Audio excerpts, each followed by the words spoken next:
আমাকে অনেকেই প্রশ্ন করেছেন, আপু A1 করব নাকি A2 করব, আর B1 করব নাকি ডিরেক্ট আমি B2 করব। এরকম প্রশ্ন আমি প্রতিনিয়ত আপনাদের কাছ থেকে পেয়ে থাকি। আজকে সেই সব প্রশ্নের উত্তর আপনাদেরকে দিব। আসসালামু আলাইকুম, ওয়েলকাম টু মাই চ্যানেল বৃষ্টি অ্যান্ড বাকের জার্মান ব্লগস। আশা করি সবাই অনেক ভালো আছেন, আর আপনাদের সবাইকে স্বাগত জানাচ্ছি নতুন একটা ব্লগে। আর অনেক দিন পর ভিডিওটা আপলোড করছি। এই প্রশ্নগুলো আসলে আমার কাছে এত বেশি এসেছে যে এই ভিডিওটা না আপলোড করে পারলাম না। আর যারা যারা আমাদেরকে পছন্দ করেন এবং আমাদের চ্যানেল থেকে উপকৃত হয়েছেন, আমি সবাইকে অনুরোধ করব লাইক বাটনে প্রেস করে দিবেন এবং আমাদের চ্যানেলটা সাবস্ক্রাইব করে এবং অন্যদের সাথে শেয়ার করবেন, সবাইকে দেখার সুযোগ করে দিবেন।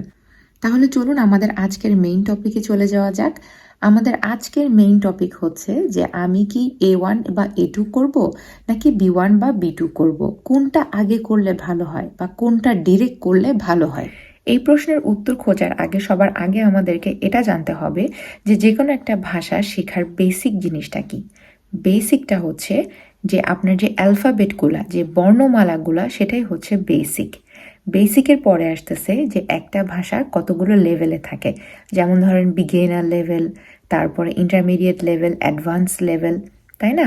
যেরকম ইংলিশ ভাষা শেখার ক্ষেত্রে আমরা যখন ইংলিশের ভাষা পরীক্ষা দেওয়ার জন্য আমরা আইএলটিএস পরীক্ষা দিই, আইএলটিএস পরীক্ষা দেওয়ার পরে যখন আমাদের রেজাল্টটা আসে, সেখানে কিন্তু দেখবেন যে আপনি বিগিনার, ইন্টারমিডিয়েট, আপার ইন্টারমিডিয়েট, অ্যাডভান্স এ ধরনের কিছু লেভেল থাকে। সেখানেও কিন্তু A1, A2, B1, B2 এ ধরনের কিছু ক্যাটাগরি আছে। ঠিক সেই রকমই জার্মান ভাষার ক্ষেত্রে এই ক্যাটাগরিটা হচ্ছে A, B, C। A কে দুই ভাগে ভাগ করা হয়েছে A1, A2, B কে দুই ভাগে B1, B2, C কে দুই ভাগে C1, C2। এইভাবে করে এই 6টা ভাগে ভাগ করা হয়েছে। তো এখন কথা হচ্ছে, যখন আপনি কোনো ল্যাঙ্গুয়েজ শিখবেন সবার আগে সেটার বর্ণমালাগুলো শিখতে হবে।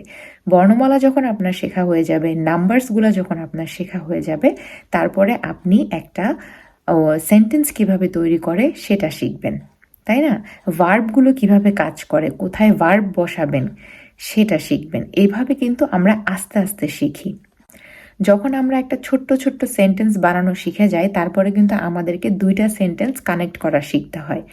এরপরে সেই 2টা সেন্টেন্সকে আরও কত সুন্দরভাবে বলা যায় সেটা শিখতে হয়, এবং আরও বিভিন্ন শব্দ ভাণ্ডার আমাদেরকে জানতে হয়, যাতে আমরা প্রতিনিয়ত নতুন নতুন বাক্য তৈরি করতে পারি। তো এখন আলোচনার বিষয় হচ্ছে, এই যে আমরা বর্ণমালাগুলো শিখব, এটা কিন্তু A1 এর ভিতরে না, এটা জাস্ট একটা বেসিক কোর্স। জার্মানিতে এটাকে বলা হয় অ্যালফাবেট কোর্স, যেটা হচ্ছে বলতে পারেন একটা প্রি A1 কোর্স। ঠিক আছে? তো যাদের বর্ণমালা সম্পর্কেই কোনো জ্ঞান নেই, তারা প্রথমে কিন্তু এই অ্যালফাবেট কোর্সটা করে থাকে। তবে আমাদের দেশে যেটা হয় সেটা হচ্ছে A1 এর ভিতরেই কিন্তু বর্ণমালার কোর্সটা করিয়ে দেওয়া হয়। আপনি যদি এখন এই জার্মান ভাষা শিখতে চান, জার্মান ভাষা শেখার ক্ষেত্রে আপনাকে প্রথমে A1 করতে হবে। আপনি A1 এ বর্ণমালা শিখবেন, নাম্বার শিখবেন, তারপরে ছোট ছোট বাক্য শিখবেন, কতগুলো ওয়ার্ড শিখবেন। এগুলো শিখে আপনি আপনার A1টা কমপ্লিট করবেন। কোয়েশ্চেন করা শিখবেন। এগুলো করে করে A1টা কমপ্লিট করে ফেলতে হবে। Second step A2।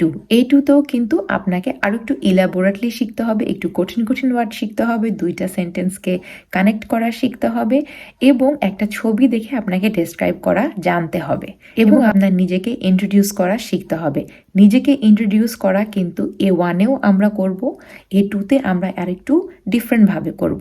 সেম এইভাবে আপনি B1-এ যখন যাবেন, সেখানেও কিন্তু নিজেকে ইন্ট্রোডিউস করতে হয়। সেটা কিন্তু B1 লেভেল হিসেবে আপনাকে ইন্ট্রোডিউস করতে হয়।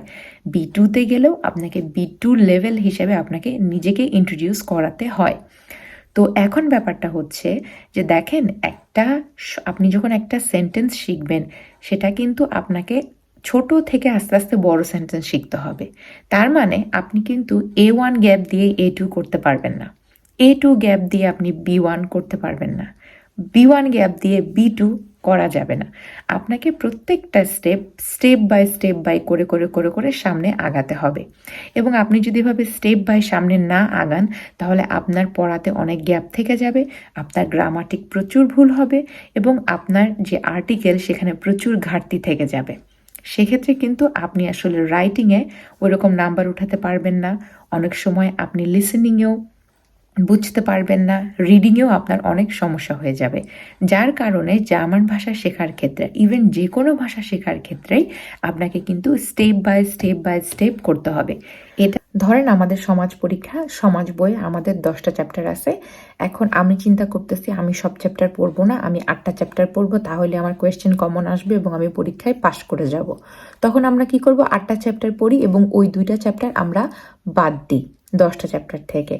কিন্তু জার্মান ভাষার ক্ষেত্রে হচ্ছে আপনি কোনোটা বাদ দিয়ে আরেকটা করতে পারবেন না। ঠিক আছে, আপনাকে এই 10টা চ্যাপ্টারের 10টাই আপনাকে পড়তে হবে। আপনি একটা চ্যাপ্টারও বাদ দিতে পারবেন না। আপনি যদি চ্যাপ্টার বাদ দেন আপনার প্রচুর ল্যাকিংস থেকে যাবে এবং আপনি কখনোই ভালো রেজাল্ট করতে পারবেন না। ভালো না, আপনি পাশ করতে পারবেন না, পাশ করাটা খুব ডিফিকাল্ট হবে। তার মানে হচ্ছে যদি জার্মান ভাষা শিখতে হয় তাহলে A1 না A2, A1 A2 না, এখন আপনাকে A1, তারপর A2, B1, B2 এইভাবে করেই ভাষাগুলো শিখে যেতে হবে। আশা করি আপনাদের আজকে ব্যাপারটা ক্লিয়ার হয়ে গেছে। তারপরে যদি আপনাদের কোনো প্রশ্ন থাকে অবশ্যই কমেন্ট বক্সে লিখবেন। ইনশাল্লাহ দেখা হবে নতুন কোনো ভিডিওতে। ভালো থাকবেন সবাই, আল্লাহ হাফেজ।